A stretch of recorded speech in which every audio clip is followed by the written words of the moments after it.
So Ibram Kendi has been becoming more popular. He wrote a book called How to Be an Anti-Racist. He is a big proponent of this idea of being an anti-racist instead of being non-racist. We're going to go through some of his writings, some of his ideas. We'll watch a video of him. Wanted to highlight, this is from his book. I believe this is How to Be an Anti-Racist. So he's going over the Trayvon Martin, George Zimmerman dispute. He highlights right here saying Martin ran, Zimmerman leapt out of his car in pursuit, gun at his waist, phone in hand. The dispatcher told him to stop. Zimmerman ended the call and caught up to Martin a dozen or so minutes after 7 p.m. Only one person living knows exactly what happened next. Zimmerman probably fighting to apprehend the criminal. Martin probably fighting off the actual criminal for his life. Zimmerman squeezing the trigger and ending Martin's life, claiming self-defense to save his own life, a jury agreeing. So I wanted to highlight the actual picture right here when he said Zimmerman claiming self-defense to save his life. So this is showing picture on the left. He had a busted nose. There are pictures of the back of his head. And so his story, he's claimed that his head was being slammed into concrete. His nose was busted. So this idea that he just manufactured the claim of self-defense, it's a little bit problematic here. So just note kind of the cherry picking of the narrative. Kendi doesn't mention that Zimmerman had a busted nose or that the back of his head was hurt. And I'm not going to argue he should have chased Trayvon Martin down. That wasn't a wise choice. He was told not to by the police dispatch that he was talking to. But Kendi intentionally leaves out information that doesn't support his narrative. If you keep scrolling down and you read, he goes on to talk about, he already lists multiple names. He says Trayvon Martin, Michael Brown. I won't get into the other names, but we'll talk about Michael Brown. Again, Michael Brown, he had tried to struggle with a police officer, and the officer claims to take his gun. His handprint was found on the officer's gun. He was 6'5" and 250 pounds, so a really big guy. And they went around in Ferguson, Missouri, chanting, "Hands up, don't shoot." And even when that was determined to be wrong by the evidence, they didn't come out and apologize for that narrative. They didn't say that they were wrong. They doubled down, and they still continue to use Michael Brown's name as if he was just this innocent guy who was doing nothing wrong. Not claiming someone should be shot for this, but oftentimes they omit that Michael Brown had been terrorizing this convenience store owner. You have a smaller man right here that, if I remember right, was an immigrant. You have Michael Brown bullying him, stealing from the store. Again, not saying he should have been killed for that, but they invoke his name as if he was this upstanding young man, when based on the DNA evidence, he was trying to grapple with an officer who was much smaller than him for his gun. So this idea that an officer who has this 6'5", 250-pound 18-year-old is trying to take their gun, that they shouldn't be able to fire it on him, that's absurd. What do you expect of these officers when their life is in danger? Again, there have been other unjust killings. Philando Castile, I'll say George Floyd, Eric Gardner. Yeah, those are unjust. But what happens here is that oftentimes we lose the nuance, and people like Kendi, who some would accuse of being opportunists, they don't always share the full story. Sometimes they omit details if it doesn't fit their narrative. So here you have Kendi. He's on a panel talking about basically the difference of being not racist and anti-racist. What I want to highlight here, he's going to say that basically when there's discrepancies or disparities, that in order to not be racist or assume something is wrong with the race, then we have to chalk it up to the policy and racist policy. And we'll just kind of analyze that premise and if that is actually true. Your book, How to Be an Anti-Racist, has become a bestseller in light of what's been happening, and you've been speaking a bit to, the ways in which anti-racism and racism are the only two polar opposite ways to hold a view on racism. I'm curious if you could talk a little bit more about what the basic tenets of anti-racism are for people who aren't as familiar with it in terms of how they can be anti-racist. Sure. And so I mentioned in my talk that the heartbeat of racism is denial, and really the heartbeat of anti-racism is confession, is the recognition that to grow up in this society is to literally, at some point in our lives, probably internalize ideas that are racist, ideas that suggest certain racial groups are better or worse than others. And because we believe in racial hierarchy, because Americans have been systematically taught that black people are more dangerous, that black people are more criminal-like, when we live in a society where black people are 40% of the national incarcerated population, that's going to seem normal to people. When we live in a society, in a city like Minneapolis, where black people are 20% of the population, but more than 60% of the people being subjected to police shootings, it's going to seem normal. And so to be anti-racist is to believe that there's nothing wrong or inferior about black people or any other racial group. There's nothing dangerous about black people or any other racial group. And so when we see these racial disparities all around us, we see them as abnormal. And then we start to figure out, okay, what policies are behind so many black people being killed by police? What policies are behind so many Latinx people being disproportionately infected with COVID? How can I be a part of the struggle to upend those policies and replace them with more anti-racist policies? Okay, so real quick with that. So main argument, it seems he's saying, is if there are disparities, if there's discrepancies, then that must be a result of policy. That must be a result of basically the laws that have been put into place. So if we agree with that, then would we say that overall the fact that there's more men that are in prison, that is evidence of sexism when it comes to our judicial system?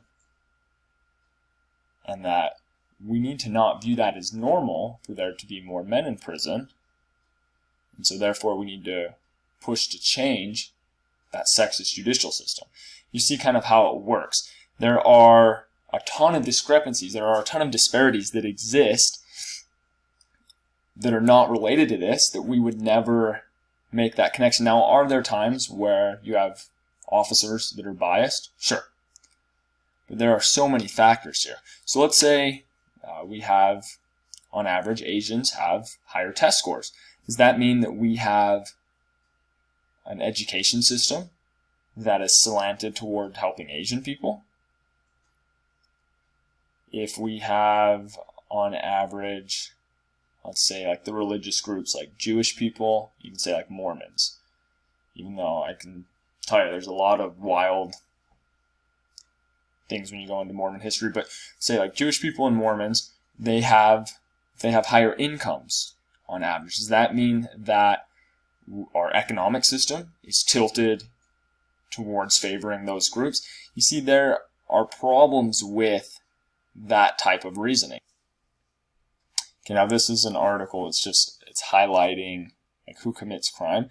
So if you look in here, it's showing that it's generally young people between the ages of 15 to 24. That accounts for generally 40% of all arrests, even though they comprise only 14% of the population. So based on Kendi's logic, does that mean that we have a judicial system that is skewed against young people?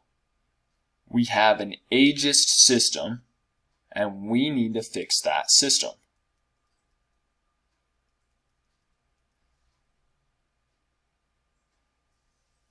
Okay, arrest statistics show that poor people are much more likely than wealthier people to commit crime.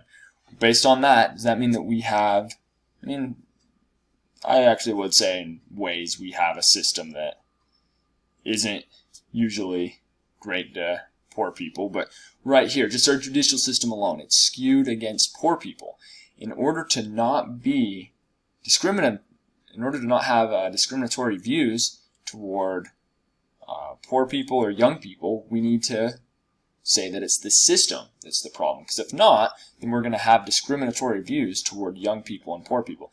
You see that kind of logic that Kendi has here.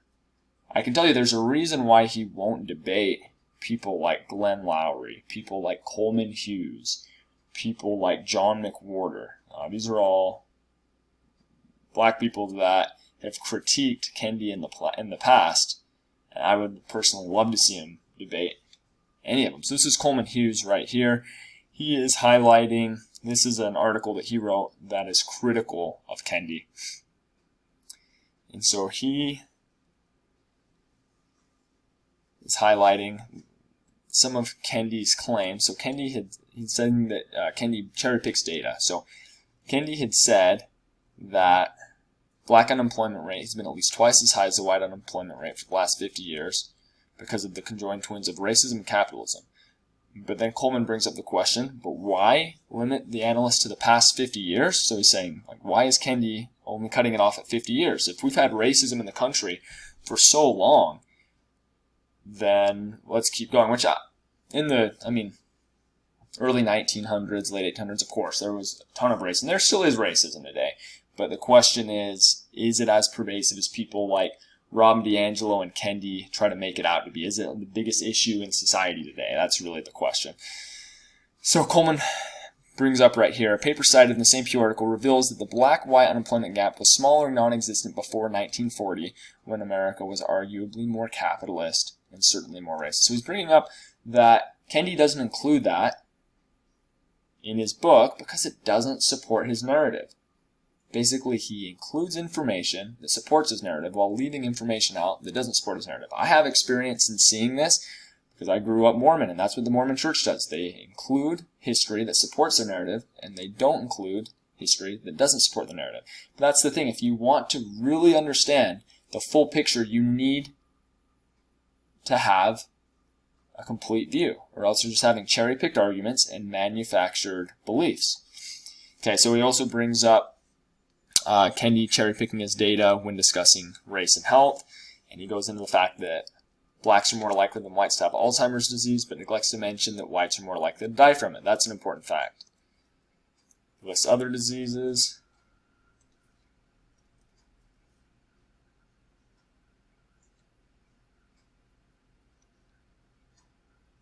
So he brings up Kendi's criticism of Reagan and then goes on to say that it looked like black poverty actually rose during that time.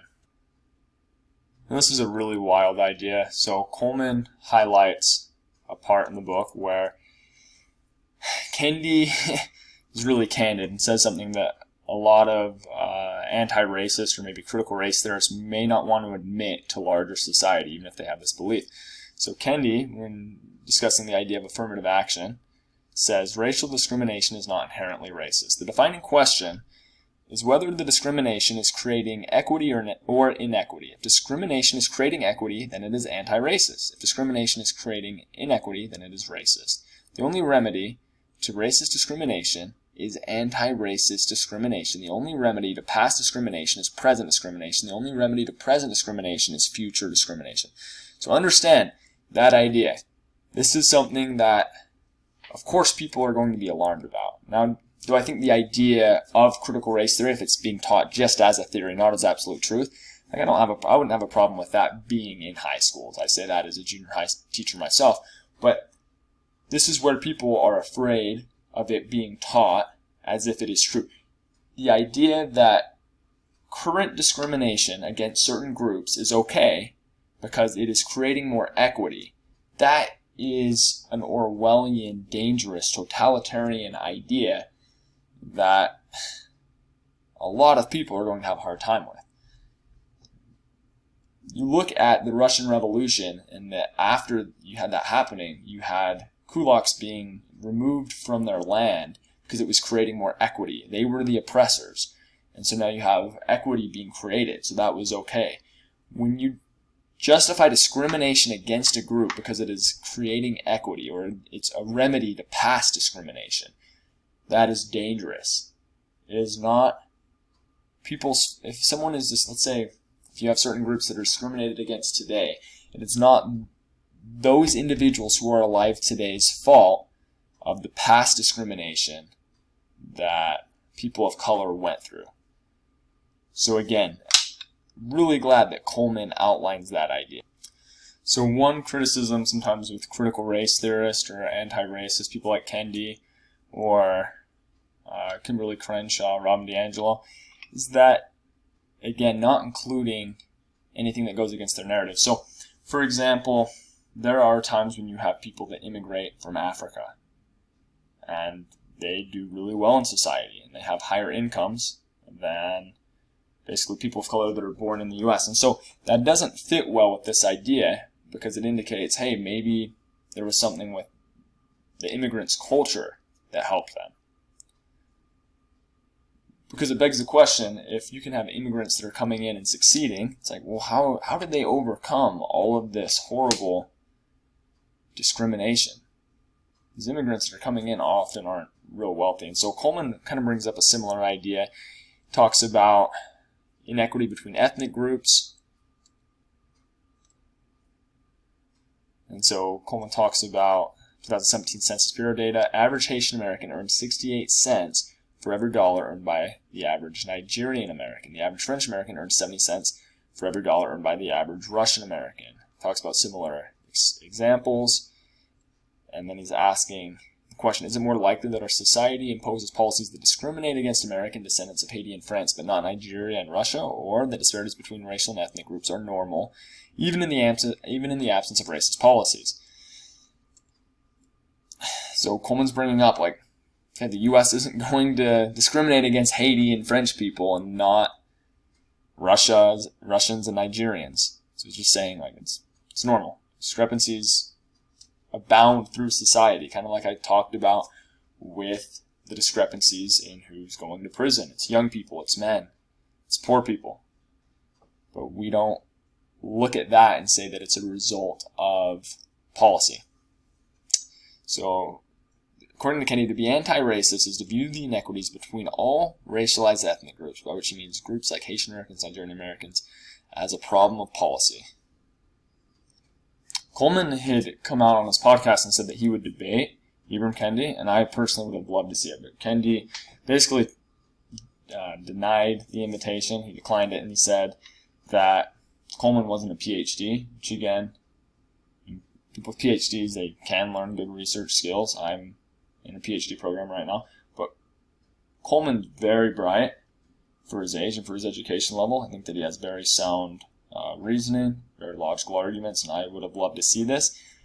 Kendi not debating any of his critics, that should definitely be a red flag to anyone who likes him, because he may be afraid of the weakness of his arguments actually being exposed. Again, critical race theory, anti-racism, a lot of these ideas, when you really dig deep into them, they can't always withstand criticism. Yes, racism is real. There are racists today. There have been racist policies in the past. But this idea that we need present discrimination to get rid of past discrimination, the omitting of evidence that many people of color were better off in the 1940s, 1950s, before LBJ's Great Society, the unwillingness to look at inconvenient truths and inconvenient facts highlights the weakness of many of these arguments. A lot of it's cherry-picking, confirmation bias. Thanks for watching. I'll have more videos on race, religion, politics, history. Go ahead and subscribe and share, please.